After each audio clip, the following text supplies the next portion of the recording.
안녕하세요. 명예처방전 구독자 여러분, 세브란스 병원 소화기내과 김도영입니다. 지난 한 주도 잘 지내셨죠? 코로나 확진자가 줄지 않고 계속 늘어나면서 걱정들 많으실 텐데요. 이럴 때일수록 예방접종 잘 하시고 또 방역수칙도 잘 지키시길 바랍니다. 그럼 지난주에 이어서 이번에도 비형간염에 대해서 공부해 보도록 하겠습니다.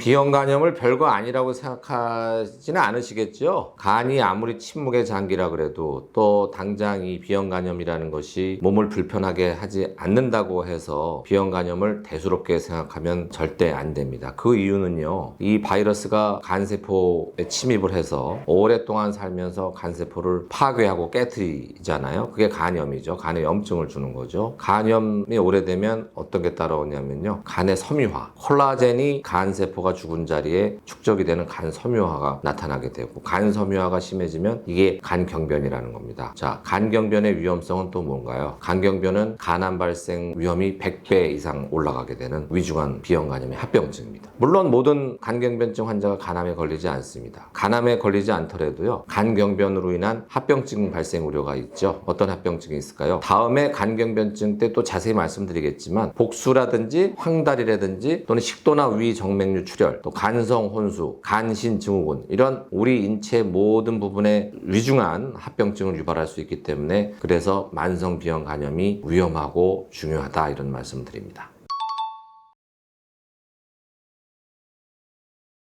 비형간염은 전 세계적인 질환입니다. 그 중에서도 주요 대륙 중에 아시아 대륙하고 아프리카 대륙에 환자가 아주 많이 몰려 있는데요. 아시아 중에서도 우리나라를 포함한 동북아 지역 있죠? 한국, 중국, 대만, 홍콩, 이 네 나라에 환자가 몰려 있습니다. 중국 인구가 어마어마하잖아요. 전 세계 비형간염 환자의 한 절반 이상이 중국에 있습니다. 또 아프리카에서도, 특히 이제 남아프리카에도 환자가 굉장히 많은 것으로 알려져 있고, 그래서 이 동북아 지역하고 남아프리카를 합치면 전 세계 비형간염 환자의 한 70에서 75%가 이 두 군데 다 몰려 있습니다.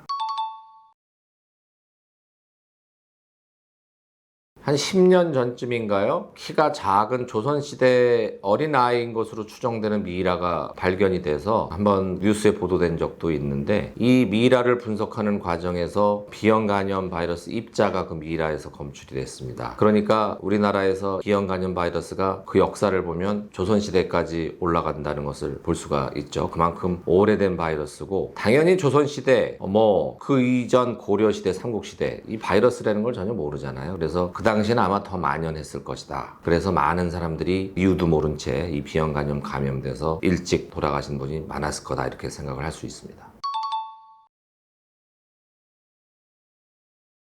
지난 시간에도 말씀드린 적 있는 것 같은데요. 감염에서 수직과 수평의 의미는 세대에서 세대로 이어지느냐, 동일 세대에서 전파되느냐, 이 차이입니다. 그래서 어머니에서 신생아가 태어날 때 바이러스가 세대에서 세대로 전파되는 거잖아요. 이걸 수직 감염이라고 하는 거고, 동일 세대, 가령 가족 내에서 또는 친구 사이에 또는 친척 사이에 바이러스가 감염되는 거를 수평 감염이라고 합니다. 이렇게 감염 양식이 다른 거인데, 나중에 감염되고 나서 임상 양상도 좀 달라질 수가 있습니다. 즉, 수직 감염과 수평 감염의 예후가 좀 차이가 날 수가 있습니다.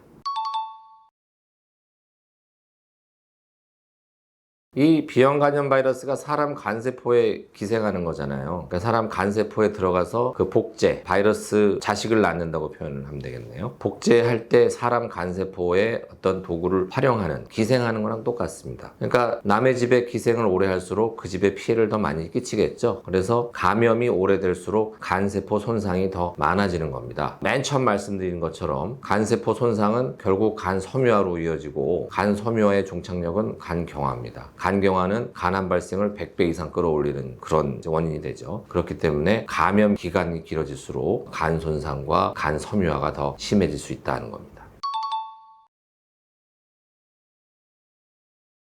아주 중요한 질문인데요. 실제로 제가 환자분들을 보면서도 만나게 되는 부분입니다. 비형간염도 완치되는 분들이 있다, 이렇게 얘기하면 혼란스러워하는 환자분들이 있어. 비형간염이 어떻게 완치가 되나, 이렇게 물어보시는 분들이 있는데, 치료를 전혀 받지 않았음에도 또는 항바이러스 약을 써서 비형간염이 완전히 없어진 분들이 있습니다. 자, 비형간염이 완전히 없어진다는 의미는 혈액에서는 바이러스가 안 나오게 할 수가 있죠, 약을 써서. 또 비활동성 보유자분들은 혈액에서 바이러스가 안 나옵니다. 나옵니다. 그 바이러스가 어디 있는 거죠? 그럼 간세포에 있다고 말씀드렸죠. 근데 간세포에서도 이 바이러스가 싹 소멸되는 거를 비형간염 바이러스의 완치라고 얘기를 합니다. 근데 이렇게 비형간염이 완치되는 분들의 특징을 보면 대부분 다 평생 30년, 40년 동안 활동성이 없던 분들이에요. 약을 쓴 적도 없고 바이러스가 아주 혈액에서 소량 검출되거나 아예 나오지 않다가 이제 완전히 없어지는 분들을 만날 수가 있거든요. 근데 그 가능성은 적습니다. 확률은 아주 적습니다. 10,000명 중에 1명, 10만 명 중에 1명으로 매우 적습니다. 그래서 저절로 바이러스가 체내에서 사라지는 걸 비형간염 완치 이렇게 표현을 합니다.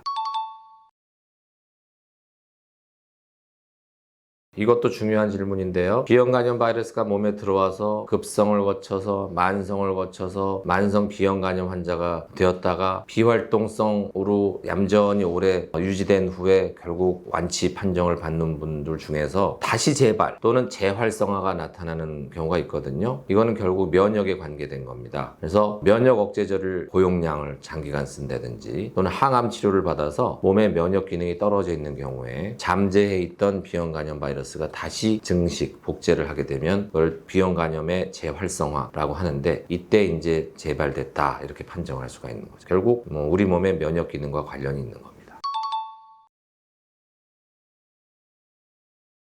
간단히 혈액 검사로 알 수 있는데요. 바이러스 혈청 검사라고 해서 우리 건강검진할 때 늘 보시잖아요. 비형간염 표면 항원, 영어로 하면 S 항원 이렇게 쓰는데 이 표면 항원이 양성이면 비형간염이 있는 거고 표면 항원이 음성이면 없어진 겁니다. 그래서 예전에 계속 비형간염이었던 분들은 표면 항원이 계속 양성으로 나올 거 아니에요. 근데 완치되면 이 표면 항원이 음성으로 바뀌게 돼요. 아주 간단하게 확인할 수가 있습니다.